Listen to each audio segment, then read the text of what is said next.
इशरत मुठभेड़ की जांच रिपोर्ट पर कांग्रेस की प्रतिक्रिया से इस मामले में विवाद छिड़ गया है।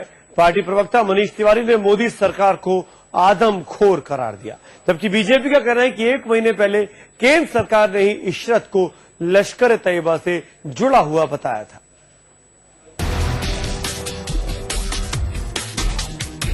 इशरत जहां एनकाउंटर को न्यायिक जांच रिपोर्ट में फर्जी बताया गया है और इस मामले में अब सियासी रंग इस कदर चढ़ गया है कि कांग्रेस ने मोदी सरकार को आदमखोर करार दिया है।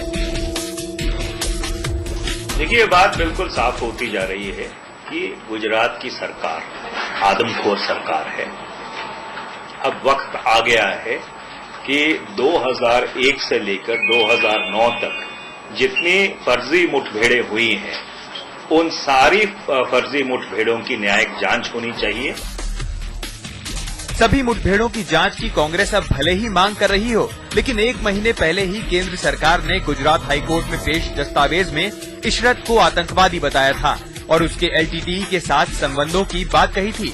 अब बीजेपी इस मामले में कांग्रेस को घेर रही है कि भारत सरकार ने इस बात को एफिडेविट पर कंफर्म किया है कि इशरत जहां had clear LET links, Bharat सरकार के इंटेलिजेंस को इस बात की खबर थी कि लश्कर तैयबा भारत के नेताओं पर प्राणघातक हमला करने वाला है। केंद्रीय कानून मंत्री ने इशरत मामले को गंभीर मसला बताते हुए कहा कि मोदी अगर दूसरे मुल्क में होते तो उनकी नियति कुछ और होती। No, there are many such cases which are coming up now and cropping up, and if more investigation, more skeletons may fall down, and this is a very serious matter for the country.